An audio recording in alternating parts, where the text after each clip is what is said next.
चलिए अब जरा उपचुनाव पर आते, क्योंकि हमारा फोकस था उत्तर प्रदेश, मध्य प्रदेश, छत्तीसगढ़ में हुए उपचुनाव पर भी। मध्य प्रदेश छत्तीसगढ़ में जो सीटें थीं वो दरअसल गढ़ रहे हैं और इन्हीं में से एक गढ़ है रायपुर दक्षिण। इस सीट पर उपचुनाव में नतीजे आ चुके हैं और हैरान बिल्कुल नहीं करते, क्योंकि इस तरह के नतीजों की उम्मीद राहुल हमने लगाई थी बिल्कुल। लेकिन ये जो पिछले साल 2023 का चुनाव था उससे 10% कम वोटिंग के बाद जो मार्जिन दिखा है वो चर्चा में आ गया। बिल्कुल, जिस मार्जिन से भाजपा के सुनील सोनी की जीत हुई है उस पर चर्चा जारी है। सीट पर बीजेपी 8वीं बार जीत दर्ज कर चुकी है। जीत भले ही सुनील सोनी की हुई हो, लेकिन चर्चा अगर किसी की है तो बृजमोहन अग्रवाल, जो 3 दशकों से यहां के विधायक बने हुए हैं। मध्य प्रदेश छत्तीसगढ़ बन गया, कई सरकारें आई गईं, लेकिन बृजमोहन यहां के विधायक रहे।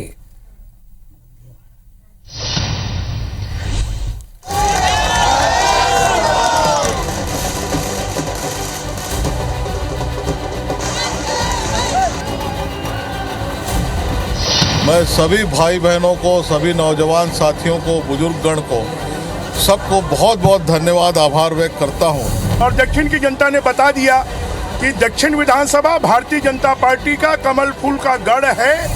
लेकिन ये जनता जनादेश है, लोकतंत्र में जो जनता जो फैसला दे देती है वो अंतिम होता है। जो जनादेश आया है उसको कांग्रेस पार्टी स्वीकार करती है। हमारी लड़ाई जनता के हित में, जन सरोकारों के लिए जारी है।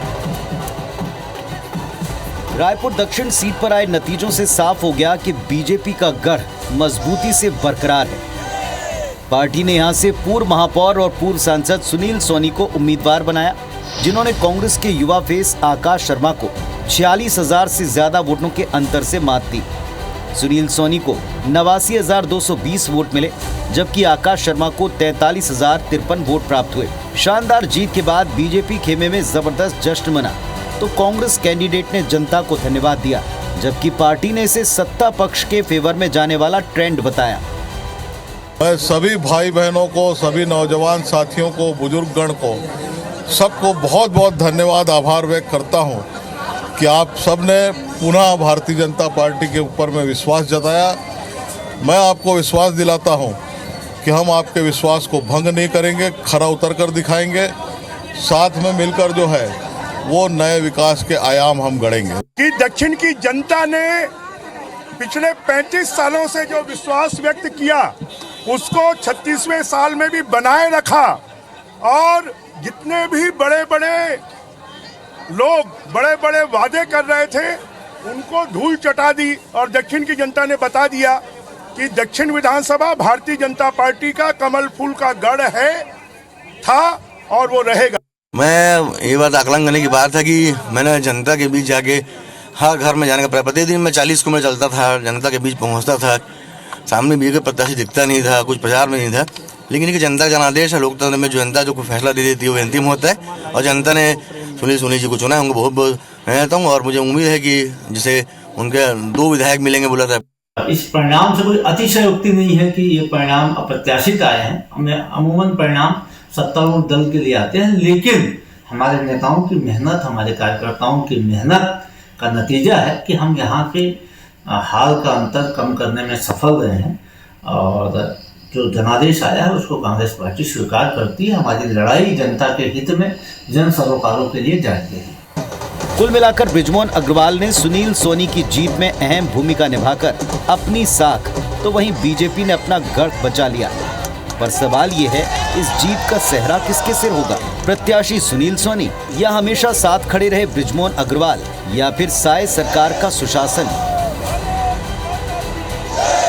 सवाल तो कांग्रेस के लिए भी है। आखिर युवा फेस का दांव और एग्रेसिव कैंपेन के बावजूद आकाश क्यों हारे चुनाव? Bureau report, IBC 24।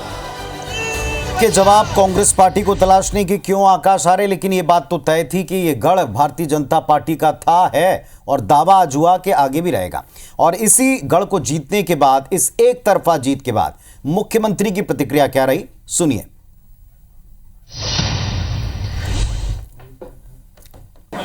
आज 23 नवंबर का दिन रायपुर दक्षिण विधानसभा चुनाव का मतगणना पूरा हो चुका है और भारतीय जनता पार्टी 46,000 से भी ज़्यादा मतों से यहाँ पर जीती है। कार्यकर्ताओं के प्रयास से ऐतिहासिक जीत भारतीय जनता पार्टी को मिली है। मैं सबको बहुत बहुत बधाई धन्यवाद देता हूँ। तो जश्न मन चुका है राहुल छत्तीसगढ़ में, और खासतौर से राजधानी रायपुर में हमने देखा, दर्शकों को भी दिखाया था कि आज मुख्यालय पर जश्न मना। मुख्यमंत्री, प्रदेश अध्यक्ष समेत तमाम नेता मौजूद रहे और जीत हुई तो जश्न मनाया भी जाना चाहिए।